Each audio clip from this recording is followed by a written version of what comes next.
श्री शिवाय नमस्तुभ्यम दोस्तों, हर हर महादेव। दोस्तों, पुष्कर में चल रही 7 दिवसीय शिव महापुराण की कथा के 5वें दिन की कथा का समापन हो चुका है। यह कथा गुरुजी पंडित प्रदीप मिश्रा जी के द्वारा पुष्कर में वाची जा रही है। यह कथा 5 जुलाई से 11 जुलाई तक चलने वाली है। इस कथा का रास्ता तो आप आस्था चैनल और यूट्यूब पर दोपहर 1 बजे से 4 बजे तक प्राप्त कर सकते हैं। 11 जुलाई सावन पक्ष की नौमी तिथि है और ये दिन मंगला गौरी का भी है।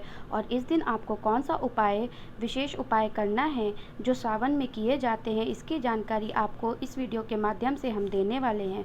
आज की कथा की जानकारी, उपाय पत्रों के बारे में गुरुजी ने क्या क्या बताया, वो इस वीडियो के माध्यम से प्रदान करेंगे।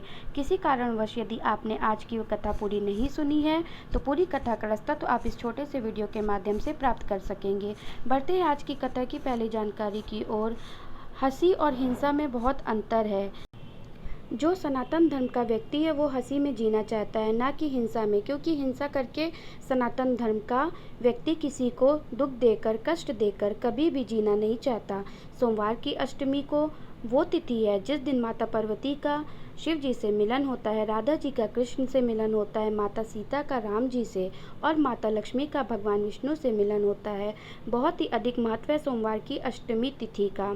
अगली जानकारी में गुरुजी ने कहा, शिवलिंग में पैकेट का केमिकल वाला दूध चढ़ाने से 1000 गुना अच्छा है कि किसी के पास देसी गाय है तो उस देसी गाय का दूध 1 चम्मच जो भी आपको प्राप्त हो सके, 1 बूंद भी प्राप्त हो जाए या आधी चम्मच भी मिल जाए तो उसे ही शिवलिंग पर चढ़ा दो। उसी में आपकी ज़्यादा श्रेष्ठता है। पर पैकेट का दूध, केमिकल वाला दूध आप शिवलिंग पर बिल्कुल भी ना अर्पित करें। कथा में कल किसी ने प्रश्न किया कि भगवान का नाम जोर जोर से लेना चाहिए या मौन होकर, भगवान का भजन जोर जोर से करना चाहिए या धीरे धीरे। तो शिव महापुराण की कथा कहती है भगवान का भजन भी उतना ही धीमा होना चाहिए। जो अंदर बैठे परमात्मा हैं उसे सुनाई देना चाहिए, बाहर के लोगों को सुनाई दे या ना दे। अगली जानकारी में गुरुजी ने एक पत्र की जानकारी दी है। मुन्नी जी एक पत्र लेकर आई। 1 लोटे जल का क्या वर्णन करूं। मेरे पुत्र की 4 वर्ष की आयु में अचानक तबीयत खराब हो गई थी। उसका पेट अचानक फूल गया। डॉक्टर को दिखाया, पूरी जांचें कराई तो डॉक्टर ने उसे 4थी स्टेज का कैंसर बता दिया। तब मेरी नंद की सहेली जो कथा में होकर आई थी, आपकी कथा के बारे में बताया और उसने अपने पास से व्यासपीठ की एक बेलपत्र भी हमें दी। हमने उस बच्चे को बेलपत्र देना शुरू किया क्योंकि आप कहते हैं कि व्यासपीठ की जो बेलपत्र होती है वो औषधि का कार्य करती है। और कुंदकेश्वर नाम लेते हुए उसने कैंसर की दवा भी साथ में खाना शुरू कर दिया। इसके साथ ही हम शिवलिंग पर रोज जल और बेलपत्र चढ़ाते और बच्चे को उस औषधि के रूप में खिला देते। इसके बाद 3 महीने के बाद जब बच्चे की जाँच फिर से कराई तो सभी रिपोर्ट नॉर्मल आ गई थी। उसी का आभार व्यक्त करने के लिए कथा पंडाल में आए हैं।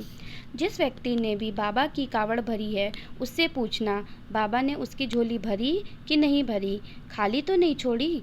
इसके बाद गुरुजी ने कहा, इस वर्ष अधिक मास में हमने अमावस्या में जो कि 16 अगस्त को कावड़ यात्रा रखी है, जो कि सीहोर से सिवना नदी से शुरू होकर 10 किलोमीटर दूर कुबेरेश्वर धाम में जाकर पूर्ण होगी, जिसमें पूरे भारत के शिव भक्त शामिल हो सकते हैं। जरूरी नहीं कि बेलपत्र होगी तभी शिवजी का श्रृंगार होगा। जरूरी ये भी नहीं कि धतूरा होगा तो ही शिवजी का श्रृंगार होना है। जरूरी नहीं कि आपके पास शमी पत्र हो तभी शिवजी का श्रृंगार होगा। शिव महापुराण की कथा कहती है कि वही शिवलिंग पर चढ़ी चीज़ें को उठाकर धोकर वापस अर्पित करके भी श्रृंगार कर सकते हैं, या फिर शिवालय जाते समय रास्ते में जो भी वृक्ष आपकी नज़रों में दिख जाए उन वृक्षों की 5 पत्तियों को आप लेकर उसी से बाबा का श्रृंगार कर सकते हैं। भोलेनाथ उसे भी स्वीकार कर लेते हैं। आज की कथा में गुरुजी ने जो श्रृंगार करने का तरीका बताया है ये भोलेनाथ को प्रसन्न करने का काफ़ी अच्छा तरीका है, जिसकी शुरुआत आप 11 जुलाई से कर सकते हैं। साथ ही गुरुजी ने बताया कि यदि आपके पास कुछ भी नहीं है, शिव जी पर जो बेलपत्र चढ़ी है, फूल चढ़ी है, आप उससे ही बाबा का श्रृंगार कर दें। शिवलिंग पर चढ़ी हुई सामग्री से ही आप बाबा का श्रृंगार कर सकते हैं। तो कल के दिन आप 11 जुलाई मंगलवार के दिन भी ये उपाय कर सकते हैं। आगे गुरुजी ने कहा, सावन में आप सभी को 2 लोटे जल से शिवलिंग पर जल अर्पित करना चाहिए। पूरे साल आपको 1 लोटा से जल अर्पित करना है, किंतु सावन में कावड़ का जल का बहुत महत्व होता है, इसलिए आपको 2 कलश से जल अर्पित करना है। अब यदि आपके पास 2 कलश नहीं है तो आप 1 कलश और 1 गिलास का भी उपयोग कर सकते हैं, पर जल की धार आपको 2 देनी चाहिए। इस प्रकार से सावन में जल अर्पित करने वाले को झोली कभी खाली नहीं रह सकती, ये निश्चित है। जब आप 2 लोटे से जल चढ़ाते हैं तो अपने आप 1 कलश का जल गंगा जल बन जाता है। बाबा पर ऐसा कावड़ जल चढ़ता है तो उसकी झोली कभी भी खाली नहीं रहती। जो बेटा बेटी, जो माताएं या पुरुष शंकर भगवान के मंदिर जाकर शिव जी का श्रृंगार करते हैं, कभी अपने अंदर अहंकार मत लाना कि मैं शंकर भगवान का श्रृंगार करती हूँ या करता हूँ। ये सोचना कि भोलेनाथ ने मुझे चुना है भोलेनाथ की सेवा के लिए। पार्वती देवी पत्र लेकर आई। गुरुजी, आज तीसरा पत्र लिख रही हूँ। हमारे पत्र का नंबर ही नहीं आता। मैं 3 वर्षों से कथा सुन रही हूँ। मेरी बेटी सरकारी नौकरी की तैयारी कर रही थी, पर उसका चयन नहीं हो रहा था। मैं मेरी बेटी के लिए शिवालय जाती हूँ और पशुपतिनाथ व्रत करती हूँ। उसने SSC का फॉर्म भरा था, तब मैंने मेरी बेटी को शिवलिंग पर जल चढ़ाने को कहा, बेलपत्र और धतूरा चढ़ाने को कहा, और साथ में मेरी बेटी ने खूब पढ़ाई की, खूब मेहनत की और एग्ज़ाम देने जाने से पहले बेलपत्री की बीज पत्ती पर शहद लगाकर शिवलिंग पर चिपकाकर चली गई और बाबा की ऐसी कृपा हुई कि मेरी बेटी प्रशासनिक अधिकारी के पद पर चयनित हो गई है। उसी का आभार व्यक्त करने के लिए कथा पंडाल में आई। कल है 11 जुलाई और सावन की नवमी है और मंगला गौरी व्रत भी है। ऐसे में आपने अगर अभी तक 108 चीज़ें भोलेनाथ को अर्पित नहीं की हैं तो इस दिन से 108 चीज़ें अर्पित करने की शुरुआत कर सकते हैं।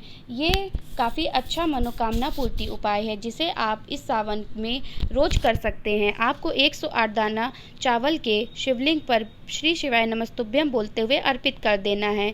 इसके बाद हाथ जोड़कर अपनी मनोकामना बोल देना। यदि 108 चावल के दाने नहीं अर्पित कर सकते तो 108 मूंग के दाने अर्पित कर सकते हैं या 108 गुलाब के पुष्प की पंखुड़ी भी अर्पित कर सकते हैं, 108 बेलपत्र भी अर्पित कर सकते हैं।